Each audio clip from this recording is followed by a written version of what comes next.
আসসালামু আলাইকুম।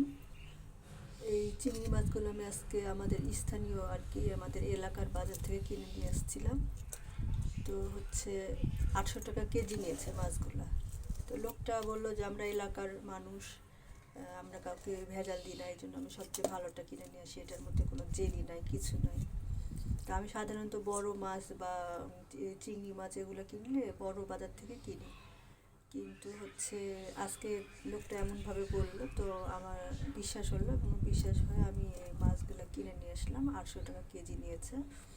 তো মাছগুলো বাছার সময় যা হয়েছে সেটাই আমার সবচেয়ে খারাপ লাগলো, যে মানুষ এত বড় প্রতারক হতে পারে, যা আর কি মানে না ঠেকলে বোঝা যায় না। তো মাছগুলো যখন আমি বাছতে শুরু করলাম, বাছার পরে এই যে যে জেলি আর কি চিংড়ি মাছের মধ্যে যে জেলিগুলো থাকে, যে এই জেলিগুলো পাওয়া গেছে। প্রত্যেকটা মাছের মধ্যে জেলি দেওয়া ছিল। তো আমাদের বাংলাদেশের ব্যবসা এমন একটা পর্যায়ে গেছে যে প্রত্যেকটা জায়গাতে দুর্নীতি, দুর্নীতি ছাড়া আর কিছুই নাই। এতটাই দুর্নীতির মধ্যে চলে গেছে। তো জেলিটা অবশ্য আগে থেকে আমরা জানি যে চিংড়ি মাছের মধ্যে জেলিতে বিক্রি করে। তো আল্লাহ তাআলা ব্যবসাকে হালাল করেছে আর সুদকে হারাম করেছে। তো তোরা ব্যবসা করে খাবি, তো ব্যবসাটাকে হালাল করে খা। এই জেলিগুলা দিয়ে তুই তোর কি কি এমন তোর হলো, তোর পরিবারের উপকার হলো?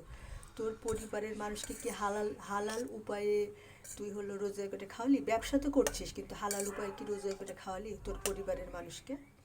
আর তুই আজকে 10 জনের বললে ভুল হবে, প্রত্যেকটা মানুষের যে ক্ষতিগুলো করছিস সেটাকে তোর পরিবারে হবে না? আল্লাহ তাআলা কোনো না কোনো দিক দিয়ে এই ক্ষতিগুলা তুলেই নিবে। হ্যাঁ, তা আমি এত টাকার মাছ কিনে নিয়ে এসে আজকে ঠকে গেছি। তো আমার কাছে খুবই খারাপ লাগলো বিষয়টা, সেজন্য আমি এখানে ভিডিওটা করলাম, করে আমি করলাম যে ছাড়বো। তো আপনারাই বলেন, বাংলাদেশের ডাল থেকে শুরু করে মুগের ডাল, এটার মধ্যেও রং দিয়ে মিশানো। আর মদ, ভারত থেকে মদ নিয়ে আসে, এটাকে করে কালার করে মুখ করে বিক্রি করা হচ্ছে ডবল দামে। তারও কম দামে কিনে তারও বেশি দামে বিক্রি করে। তাহলে কি অবস্থায় আছে আমাদের বাংলাদেশের এই অবস্থা? তো ব্যবসা যে যারা করবে, যারা সবাই হারাম করে তা না, কিন্তু যারা হালাল করে ভালো কথা। কিন্তু আমি তো দেখছি যে 90% মানুষই হারামভাবে উপার্জন করছে ব্যবসার মাধ্যমে। তাহলে ব্যবসা যে আল্লাহ তাআলা হালাল করেছে, তো তোরা একটু হালাল করে খা রে বাবা।